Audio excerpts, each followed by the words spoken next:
Baik, pada kesempatan kali ini saya akan membahas terkait pengantar statistika. Jadi, pada materi ini saya akan membahas terkait statistik deskriptif, di mana statistik deskriptif pada hari ini saya akan membahas terkait apa saja pengertian statistik, dimulai dari pengertian dan penggunaan statistik dalam penelitian, kemudian jenis-jenis statistika, ya nanti ada statistik deskriptif, ada statistik inferensia, kemudian jenis-jenis variabel. Mungkin ini akan saya bahas nanti ketika di mata kuliah metode penelitian. Kemudian ada juga terkait sumber data statistika, ya. Selanjutnya yang terakhir ada skala-skala pengukuran. Ini juga sangat penting sekali ya, tapi nanti juga akan saya bahas ulang terkait skala pengukuran di mungkin setelah UTS nanti ya. Tapi saya bahas pada hari ini secara umum terlebih dahulu. Kemudian setelah pengertian statistik saya akan bahas terkait penyajian data. Kemudian selanjutnya itu terkait pemusatan data, penyebaran data, kemiringan dan keruncingan. Tapi mungkin hari ini saya akan bahas sampai dengan ukuran pemusatan penyebaran data. Oke, secara definisi, secara textbook ya, dimana statistik ini ada beberapa kata kunci dalam definisi yang bisa kita ambil ya supaya mudah dipahami. Yang pertama itu adalah statistik itu merupakan ilmu yang mempelajari bagaimana cara mengumpulkan data ya. Dalam hal ini teknik dalam statistik yang digunakan dalam pengumpulan data ini misalnya adalah teknik sampling. Bagaimana cara teknik sampling untuk pengumpulan data. Kemudian juga boleh jadi nanti dalam hal instrumentasi data, di mana menguji validitas dan reliabilitas data ya, itu juga dalam pengumpulan data ya. Nanti saya akan bahas itu nanti mungkin di pertemuan-pertemuan selanjutnya, tapi mungkin sampling dulu untuk sebelum masuk ke uji validitas reliabilitas, saya mungkin akan membahas terkait sampling terlebih dahulu. Kemudian statistik juga itu merupakan ilmu yang mempelajari bagaimana menyajikan data atau menampilkan data atau memvisualisasikan data. Jadi nanti saya akan menjelaskan juga terkait program-program apa saja yang bisa digunakan untuk penyajian dan pengumpulan data, dan apa sih pentingnya menampilkan data atau memvisualisasi data itu, tujuannya untuk apa. Nanti akan saya bahas. Kemudian kata kunci selanjutnya adalah statistik itu merupakan ilmu yang mempelajari bagaimana menganalisis data atau mengolah data. Ya, nanti tekniknya analisisnya bisa statistik deskriptif atau menggunakan statistik inferensia. Statistik deskriptif itu merupakan teknik pengolahan data yang tujuannya ingin mengetahui gambaran secara umum dari data tersebut. Kemudian nanti ada statistik inferensia ya, dimana nanti metodenya banyak sekali ya, nanti akan saya bahas. Kemudian yang selanjutnya adalah statistik itu merupakan ilmu ya yang menginterpretasikan data menjadi sebuah informasi atau informasi untuk membantu pengambilan keputusan yang efektif ya, dimana setelah kita melakukan analisis data ya, misalkan menggunakan sebuah program, di mana program tersebut nanti akan mengeluarkan output dari hasil pengolahannya, misalnya menyajikan dalam bentuk tabel atau dalam bentuk suatu angka.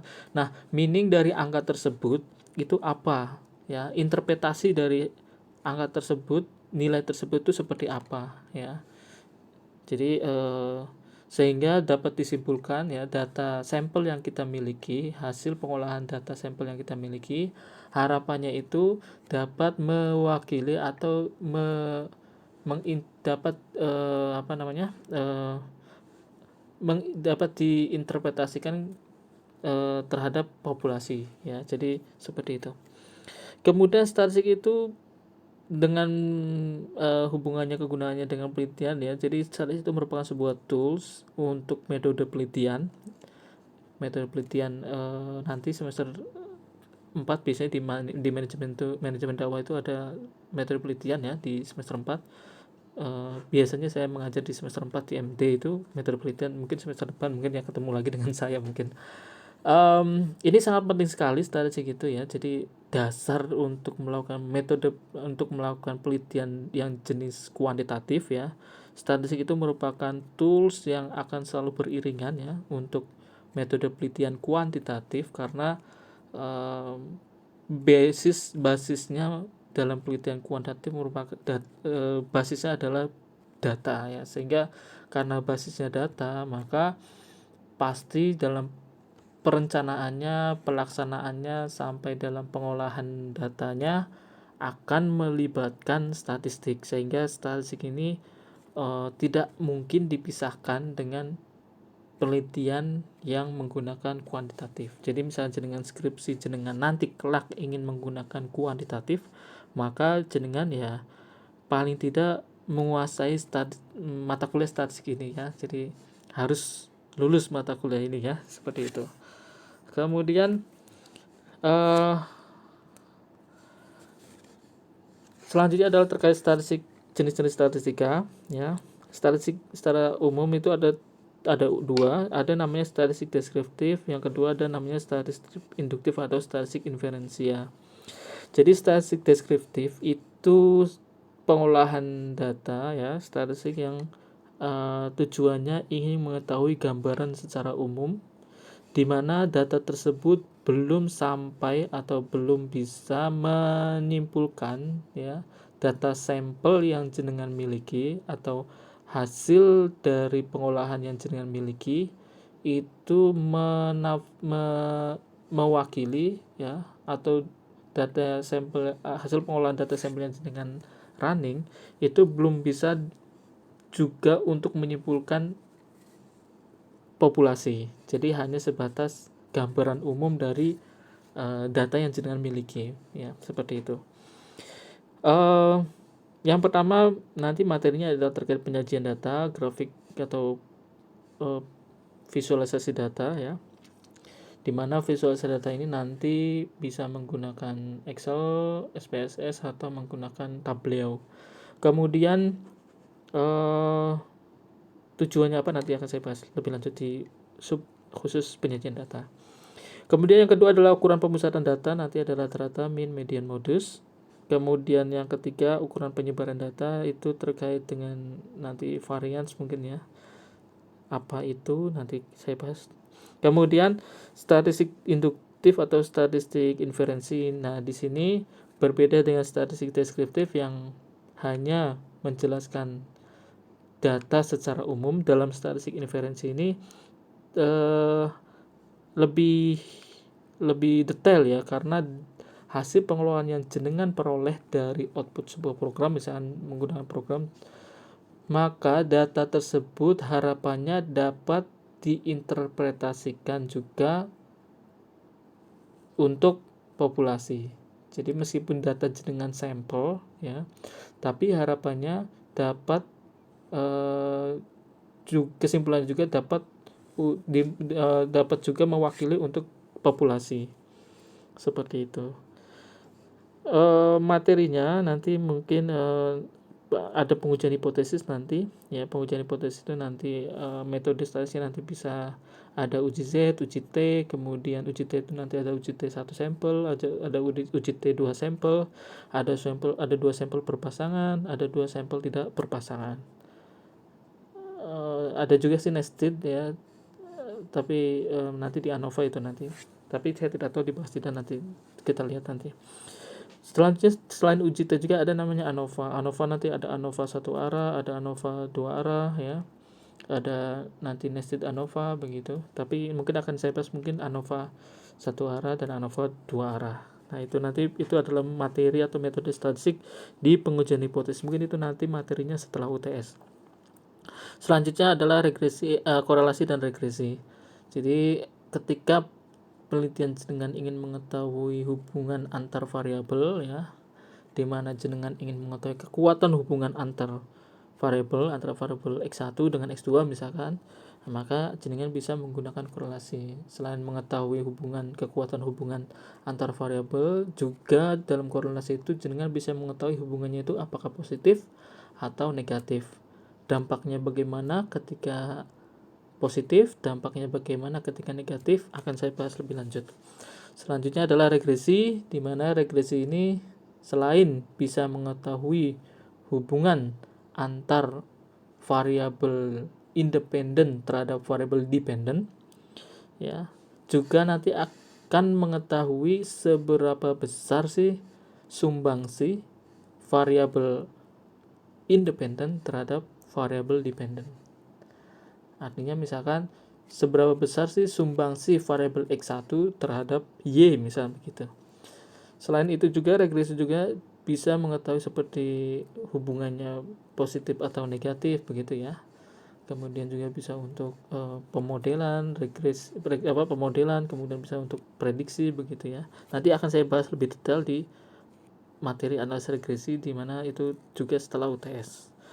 Kemudian ada materi juga terkait statistik non parametrik ya. Karena dalam pengujian hipotesis metode-metode yang tadi saya sebutkan di pengujian hipotesis seperti uji T, ANOVA, regresi itu merupakan statistik parametrik di mana ada asumsi-asumsi yang harus terpenuhi ya, sehingga ada kalanya data yang kita miliki itu ternyata tidak memenuhi asumsi yang dipersyaratkan dalam metode-metode tadi yang saya sebutkan, sehingga alternatifnya adalah menggunakan statistika non parametrik. Apa saja metodenya ya nanti saya akan bahas setelah UTS juga mungkin. Oke, selanjutnya adalah teknik pengumpulan data ya, di mana pengumpulan data ini tadi saya sampaikan bahwa ilmu metode statistik yang digunakan adalah metode sampling.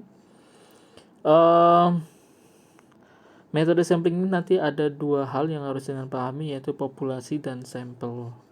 Di mana populasi secara umum definisi adalah sekumpulan dari semua kemungkinan orang-orang atau objek atau unit atau benda-benda atau ukuran-ukuran lain dari objek yang menjadi perhatian yang memiliki karakteristik tertentu yang akan kita uji, seperti itu. Itu merupakan populasi, definisi populasi secara umum. Kemudian unsur yang lain adalah sampel ya. Sampel itu definisi adalah suatu atau bagian dari populasi yang memiliki karakteristik yang dimiliki oleh populasi yang akan kita duga. Itu merupakan definisi dari sampel. Atau sampel itu bisa juga subset ya, atau bagian daripada populasi. Namun demikian, karena kita nanti di metode penelitian akan lebih banyak menjelaskan atau lebih banyak dominan itu menggunakan teknik survei ya, penelitian survei kuantitatifnya, maka dalam hal ini populasi kita bagi menjadi dua ya. Jadi populasi itu dalam teknik sampling teknik survei ya, penelitian survei itu ada dua populasi itu. Yang pertama adalah populasi sampling, yang kedua adalah populasi sasaran. Saya ulangi lagi, populasi terbagi menjadi dua dalam penelitian kuantitatif yang teknik survei ya. Pertama itu adalah populasi sampling, yang kedua adalah populasi sasaran. Apa itu populasi sampling dan apa itu populasi sasaran? Saya jelaskan dengan contoh saja supaya lebih mudah.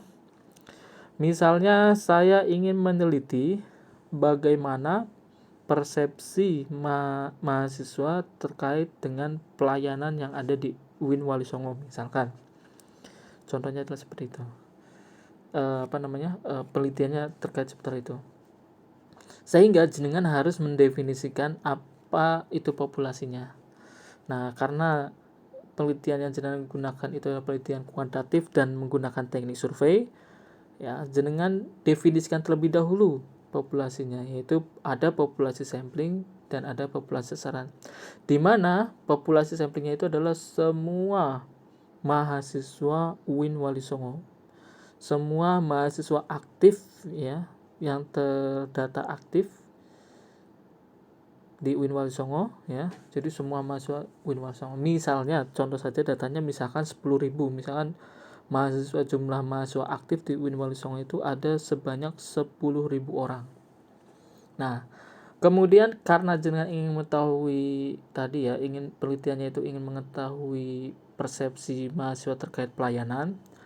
Nah, karena mahasiswa yang sudah memiliki pengalaman mendapatkan pelayanan di UIN Wali Songo, misalkan yang semester 3, 5, 7 ya, karena semester 1 itu mungkin baru sehingga mereka belum begitu banyak pengalaman mendapatkan pelayanan di UIN Wali Songo misalnya begitu ya. Sehingga jenengan fokuskan ke seluruh mahasiswa, di mana mahasiswa mulai dari semester 3, semester 5, semester 7 dan seterusnya.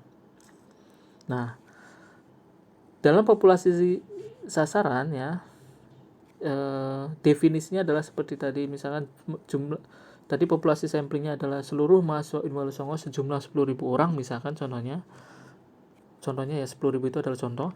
Kemudian populasi sasaran adalah seluruh jumlah mahasiswa UIN Wali Songo yang terdaftar semester 3 ya, mulai semester 3 dan seterusnya ya, semester 3, 5, 7 dan seterusnya. Misalkan jumlah mahasiswanya sebanyak 6.000 mahasiswa. Jadi populasi samplingnya 10.000 mahasiswa, populasi sasarannya sebanyak 6.000 mahasiswa. Jadi jelas ya, saya kira jelas apa itu populasi sampling dan populasi sasaran. Populasi sampling itu merupakan populasi sekumpulan atau seluruh jumlah mahasiswa UIN Wali Songo yang aktif. Populasi sasarannya kita tentukan mahasiswa yang terdaftar di mulai semester 3 ya, yaitu semester 3, 5, 7 dan seterusnya. Sebanyak 6.000 mahasiswa. Jadi populasi sampling jelas lebih banyak ya, karena semua mahasiswa. Dimana kita contohkan misalkan jumlahnya adalah 10.000 mahasiswa, misalkan semester 3 populasi sasarannya sebanyak 6.000 mahasiswa.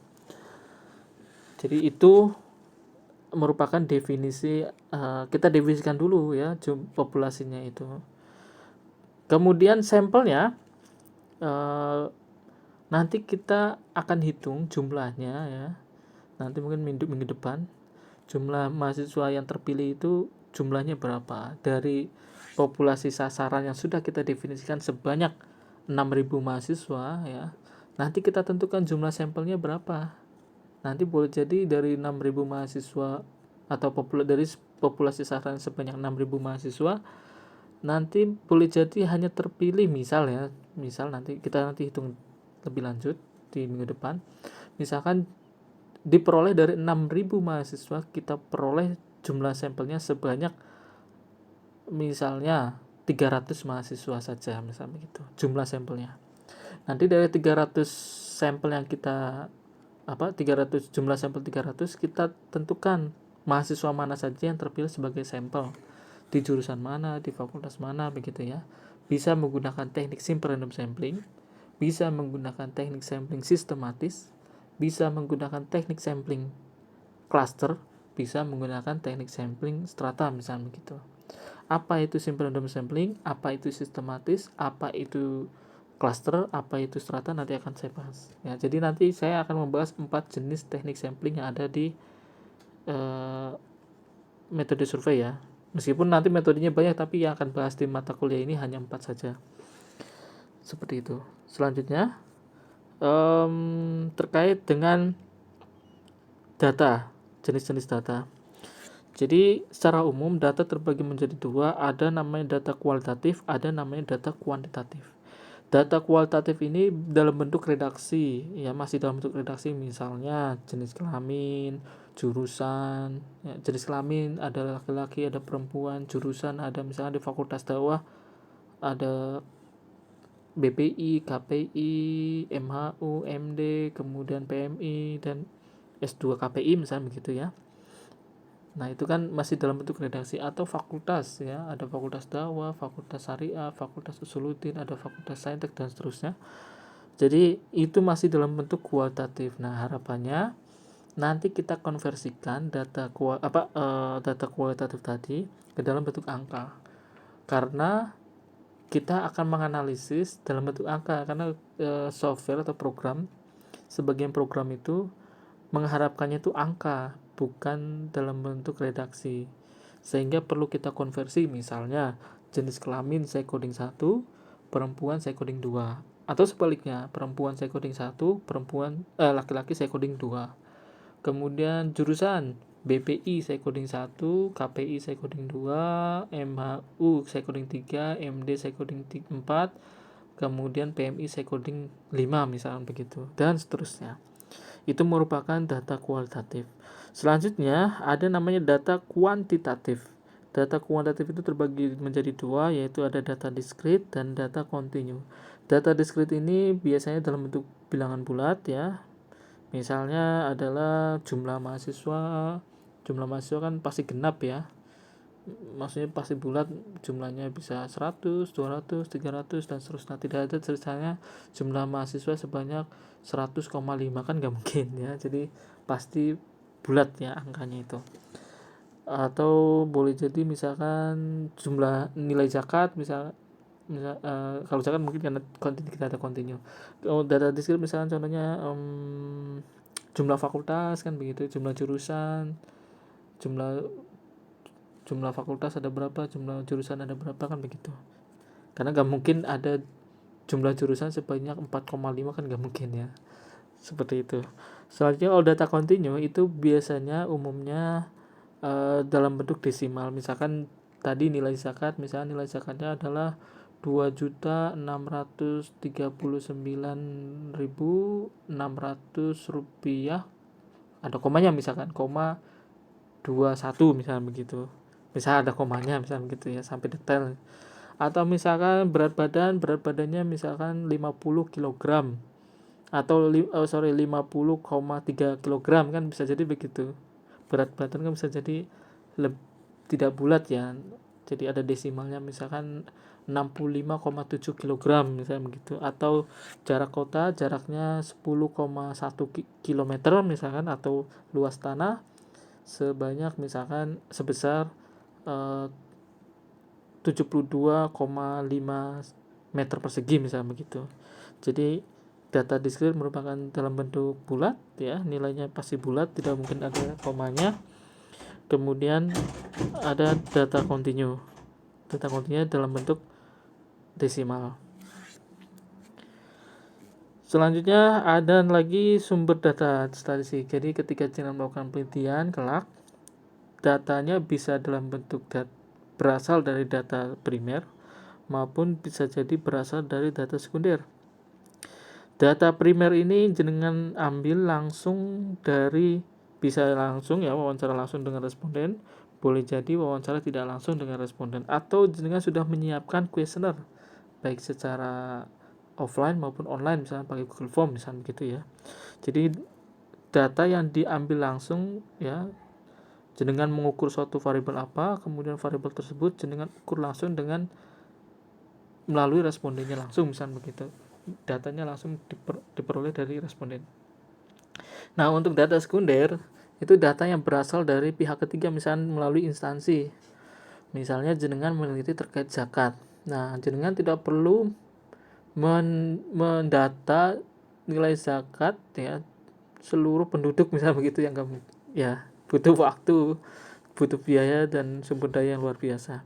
Sehingga jenengan tidak perlu ke lapangan, jenengan perlu ke lapangannya langsung ke instansinya, misalnya ke Badan Amil Zakat Nasional, Badan Amil Zakat Daerah di provinsi maupun Badan Amil Zakat di kabupaten kota misalnya begitu.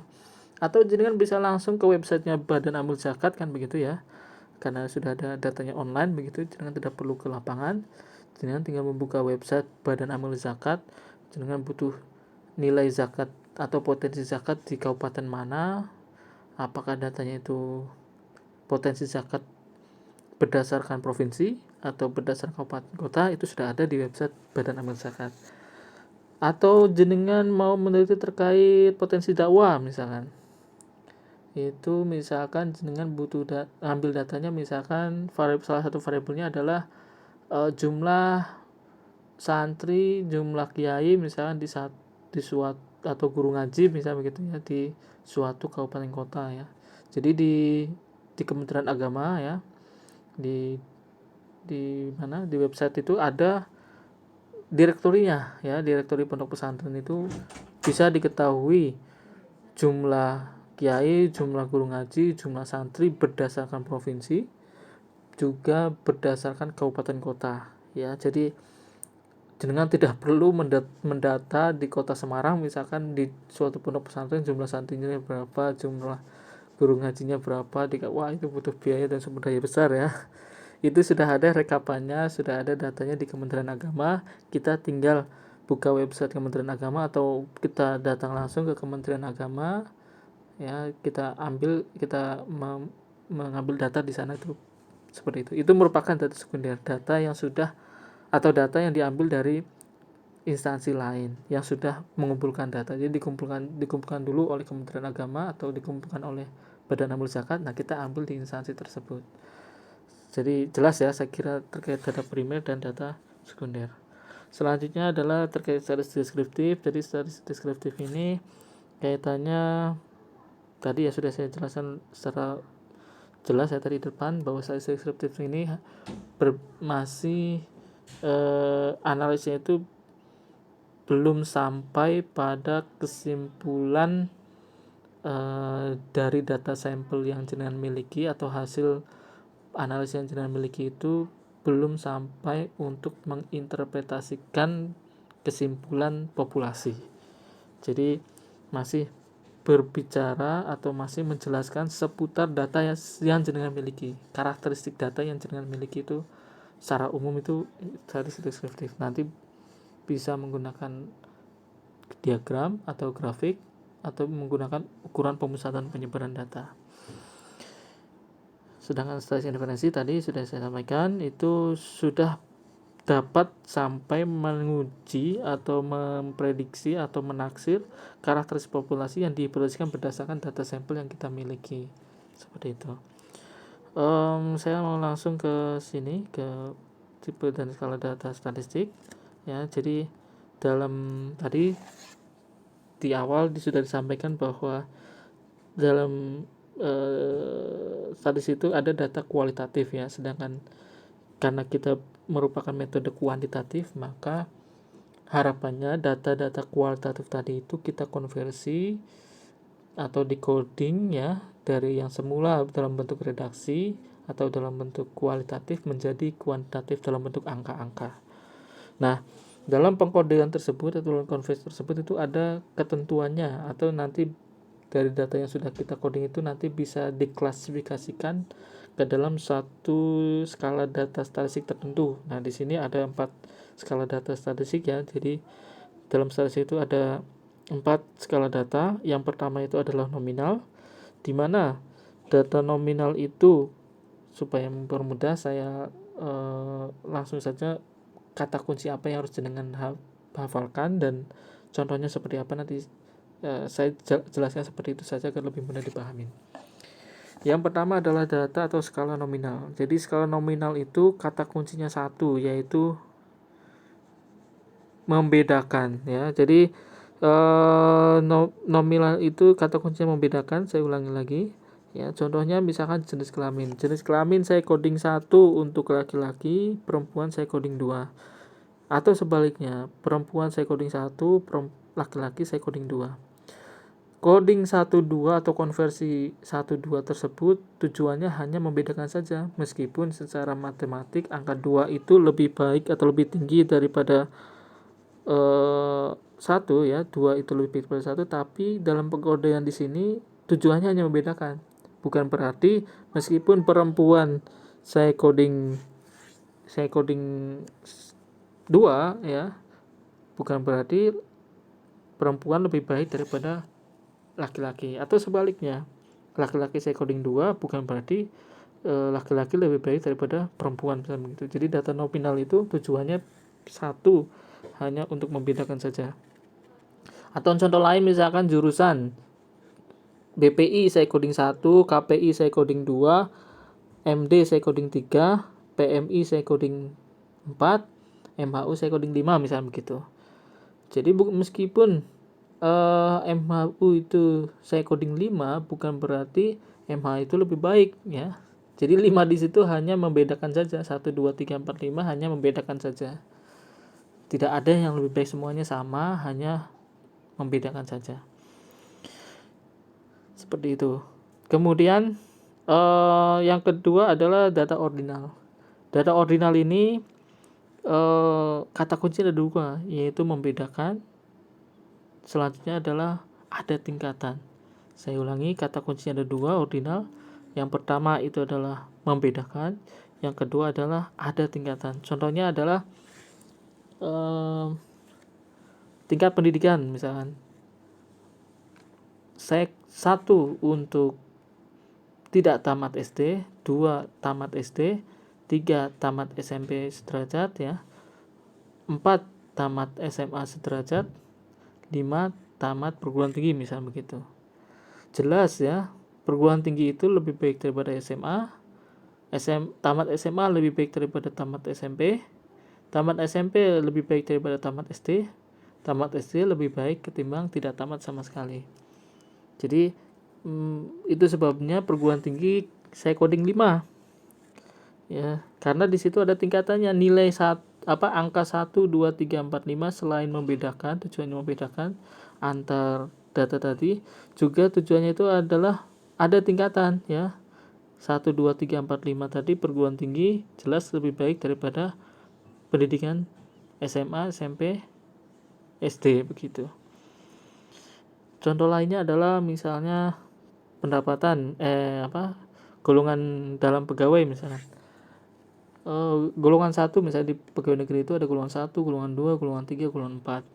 Golongan 1 saya coding 1, golongan 2 saya coding 2, golongan 3 saya coding 3, golongan 4 saya coding 4.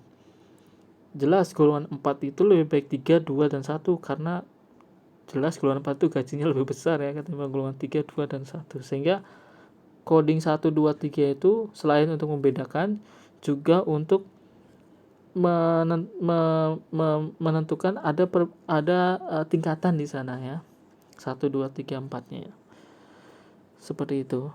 Kemudian yang ketiga adalah skala atau data interval. Skala interval ini atau data interval ini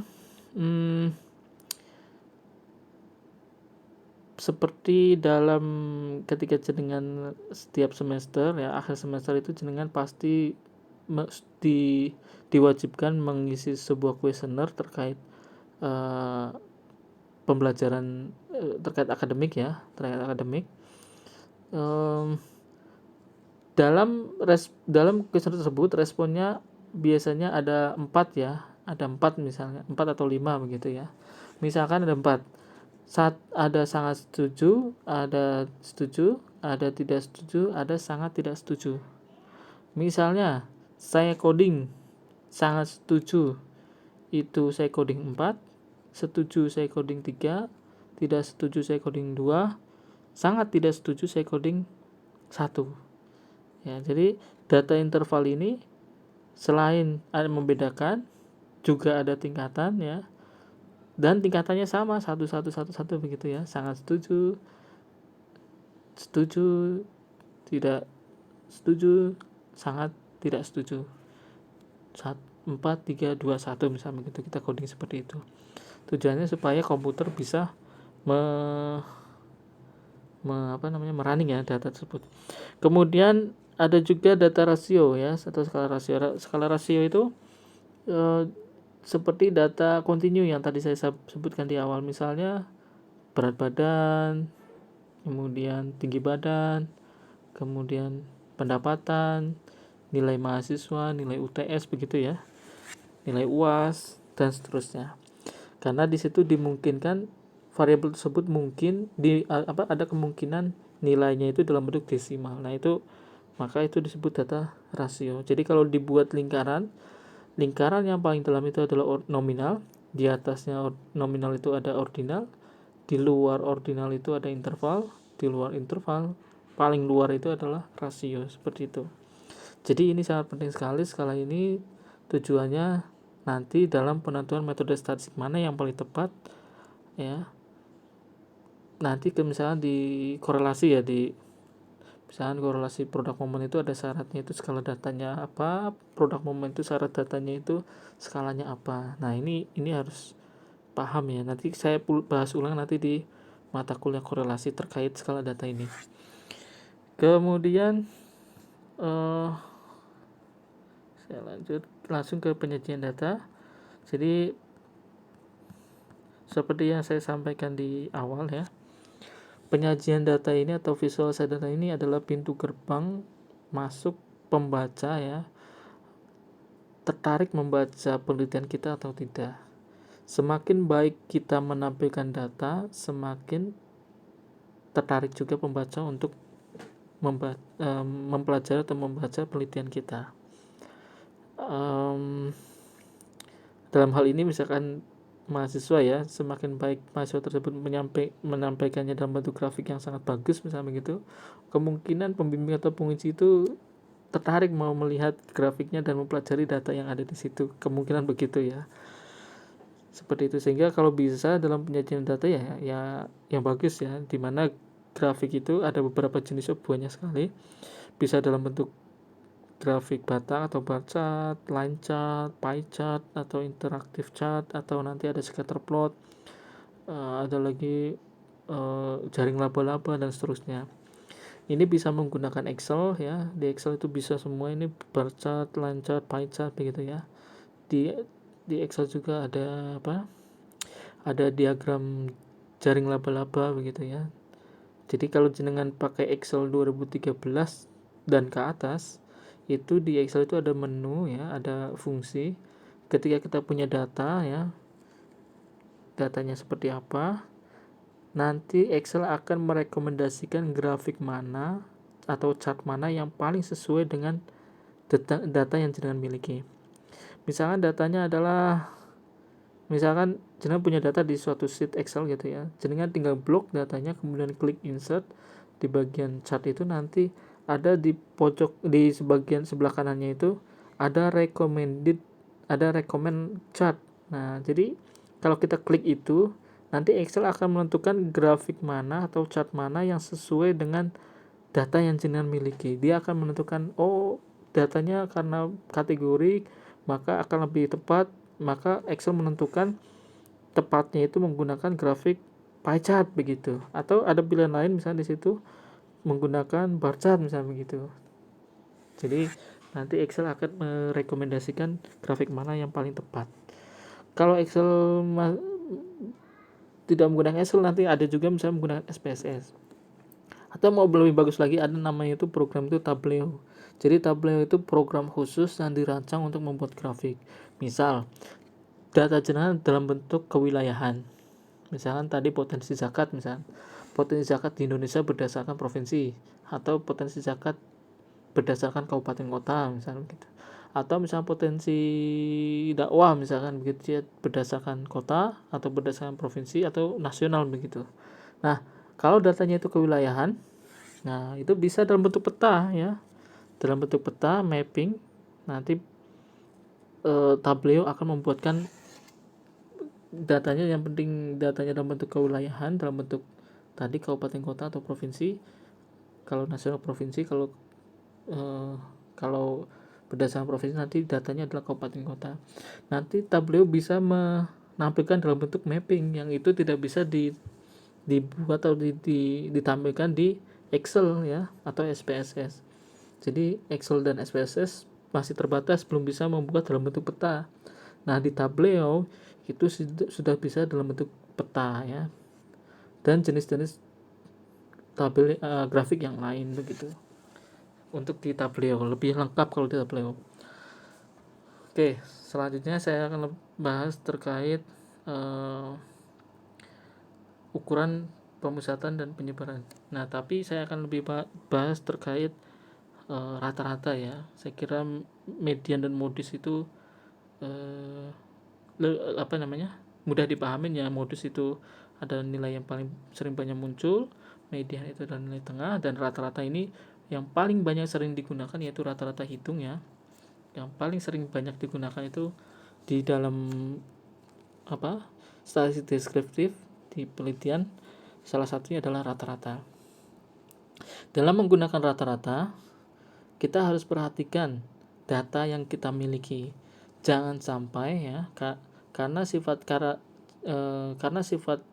dari atau karakteristik dari rata-rata itu sangat sensitif sekali terhadap outlier atau data pencilan, kemudian sangat sensitif sekali terhadap gap, maka kita harus perhatikan data kita, ya, data yang kita miliki itu apakah ada data yang mencil jauh, ya, atau gapnya sangat tinggi.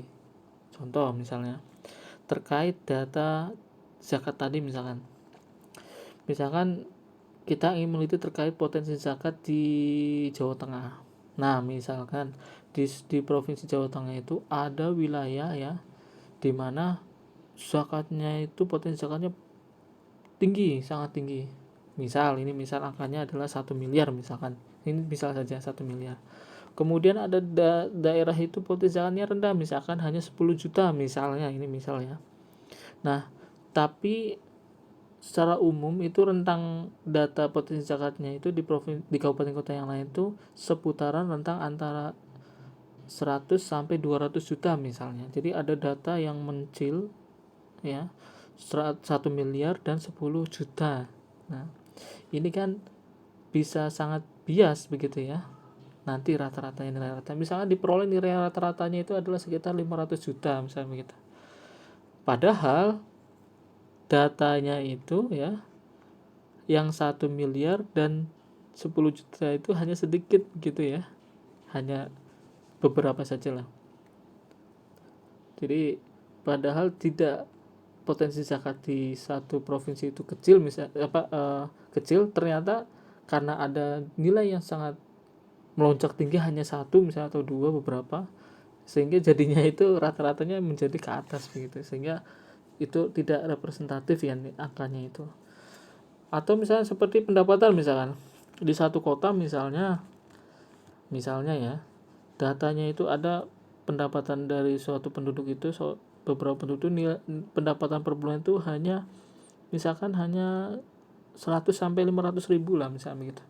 Tapi ada sebagian penduduk itu nilainya itu pendapatnya misalkan 1 miliar dalam 1 bulan misalkan, ya.